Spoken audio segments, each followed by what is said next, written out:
आज हमने पढ़ना है discovery of proton. The discovery in 1886, German physicist Eugene Goldstein performed discharge tube experiment. इसने डिस्चार्ज ट्यूब एक्सपेरिमेंट किया और डिस्कवर किए प्रोटॉन्स।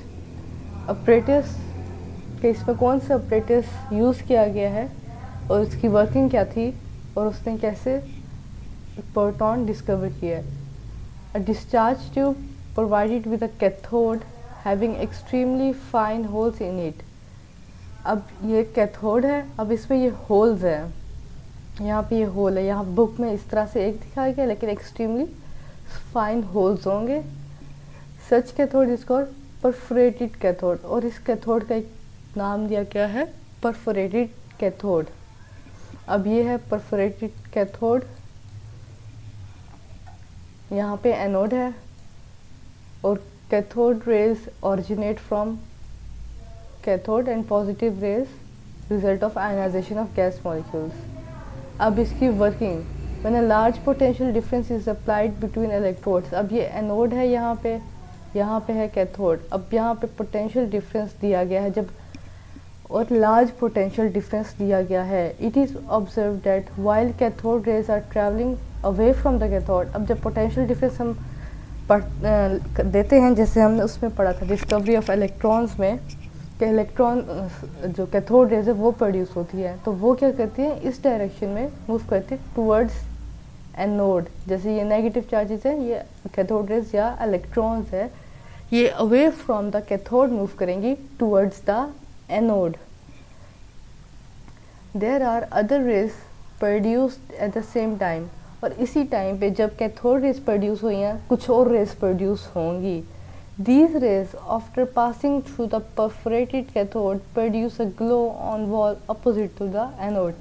अब ये जो एनोड जो और प्रोड्यूस हुई हैं रेज पॉजिटिव चार्जेस, ये जब कैथोड के होल से पास करती हैं तो इधर ग्लास पे जाकर ग्लो प्रोड्यूस करती हैं और ये टूवर्ड्स द कैथोड मूव की हैं but away from the anode move कर रही हैं ये raise opposite the anode.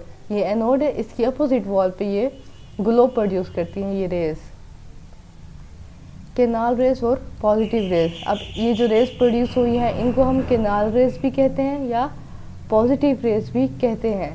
Since this rays pass through the canals और द होल्स ऑफ कैथोड। अब इस होल को हम केनाल भी कहते हैं, इस वजह से इन रेज को हम केनाल रेज भी कहते हैं। Since these rays pass through the canals or the holes of the cathode, these are called as canal rays. These rays are named as positive rays owing to the fact that they carry positive charge. अब इन canal rays को हम positive rays भी कहते हैं क्योंकि इनका charge जो होता है वो पॉजिटिव होता है। Reason for the production of positive rays. अब ये positive rays क्यों है, इसकी रीज़न क्या है। These positive rays are produced due to ionization of gas molecule in the discharge tube. अब discharge tube में एक गैस प्रेजेंट होगी। अब जब इलेक्ट्रॉन्स या फिर कैथोड रेज जो प्रोड्यूस होंगी वो उस गैस को आयोनाइज करेंगी और उनमें से जो इलेक्ट्रॉन्स हैं उनको निकाल देंगी। जब वो इलेक्ट्रॉन्स निकालेंगी तो सिर्फ पॉजिटिव चार्ज रह जाएगा, जिसकी वजह से उन रेज पे पॉजिटिव चार्ज आ जाएगा। दिस इज़ पॉजिटिव रेज, इसी वजह से इनको पॉजिटिव रेज कहा जाएगा। फिर when high speed electrode rays cathode rays electrons strike the gas molecule, they knock out electrons from the gas molecules and positive ions are produced which start moving towards the cathode.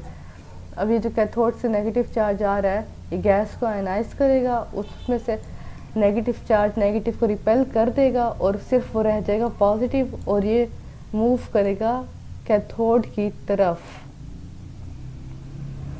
Start moving towards the cathode. अब कोई भी gas है, metal gas है, उस पर से electrons निकला, positive charge बने और इलेक्ट्रॉन ये नॉकआउट हो गया तो ये रेज प्रोड्यूस हो जाएंगी। अब आती हैं प्रॉपर्टीज़ ऑफ पॉजिटिव रेज। पहले है effect of electric and magnetic field. They are deflected by electric and magnetic field. This shows that these rays are positively charged. जैसे हमने इलेक्ट्रॉन की डिस्कवरी में किया था कि पहले हम इलेक्ट्रिक फील्ड अप्लाई करके डिफ्लेक्शन करते हैं, फिर इलेक्ट्रिक फील्ड अप्लाई करके डिफ्लेक्शन करते हैं, और उससे ये साबित होता है कि ये नेगेटिव चार्ज है। तो जब हमने इन पे ये मेथड अप्लाई किया तो हमें पता चला कि ये पॉजिटिव चार्ज है। फिर है स्ट्रेट लाइन मोशन।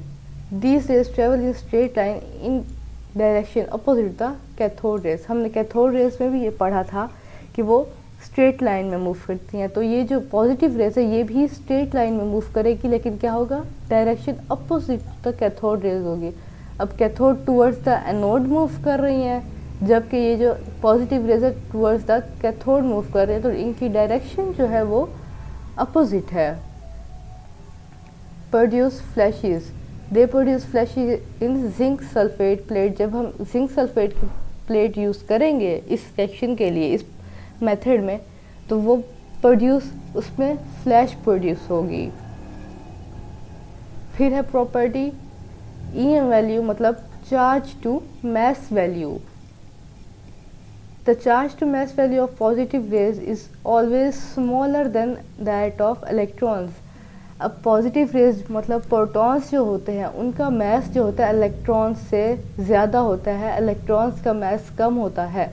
अब जो EM वैल्यू है इसमें मास जो है डिनोमिनेटर में दिया हुआ है, तो और चार्ज जो है वो ऊपर है, तो मतलब जिसका अब पॉजिटिव रेज का चार्ज जो है वो कम होता है जबकि मास ज़्यादा होता है। जबकि अगर हम इलेक्ट्रॉन्स में देखें तो अपोजिट होता है, इसका चार्ज जो है वो ज़्यादा होता है लेकिन मास प्रोटॉन की निस्बत कम होता है।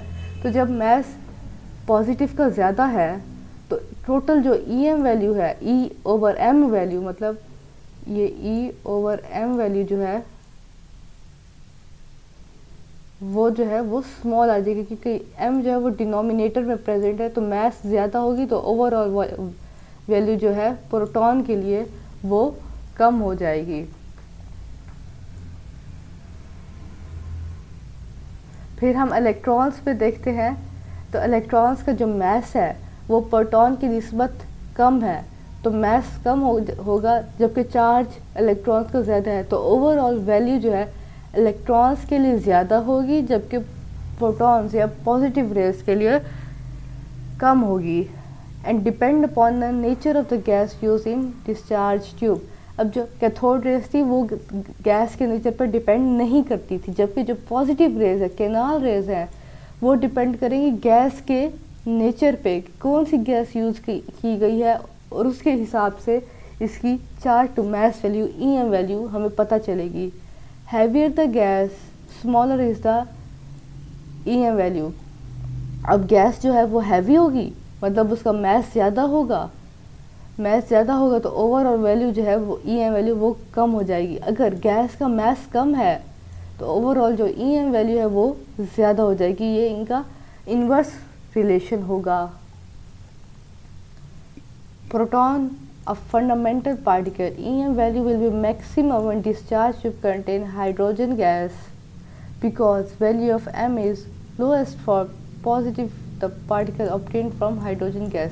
अब पीरियोडिक टेबल में हाइड्रोजन गैस का जो मास है वो सबसे कम है 1.008।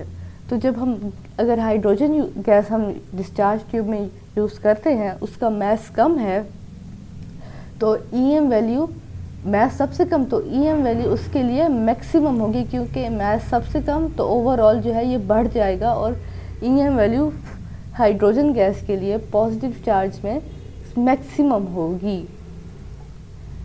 Hence, positive particle obtained from the hydrogen gas is lightest among positive particle. मास सबसे कम है उसका हाइड्रोजन गैस के पॉजिटिव पार्टिकल का, ज़ाहिरी बात है तो वो लाइटेस्ट होंगे, लेकिन उनका जो E/m रेशो है वो सबसे ज़्यादा होगी, मैक्सिमम होगी। This particle is called proton, a name suggested by Rutherford. इस जो positive particle, positive raise, canal raise जो है, इनको हमने नाम दिया प्रोटॉन का, जो कि सजेस्ट किया था रदरफोर्ड ने। The mass of proton is 1836 times more than that of electrons. अब प्रोटॉन का मास ज़्यादा है, इलेक्ट्रॉन का कम है, तो EM वैल्यू देखें, मास प्रोटॉन का ज़्यादा है तो EM वैल्यू कम होगी, जबकि इलेक्ट्रॉन का मास कम है तो EM वैल्यू ज़्यादा होगी। तो ये था आपका आज का लेक्चर। आप अपने अटेंडेंस ज़रूर लगाइएगा। इंशाल्लाह फिर आगे पढ़ेंगे। अल्लाह हाफिज़।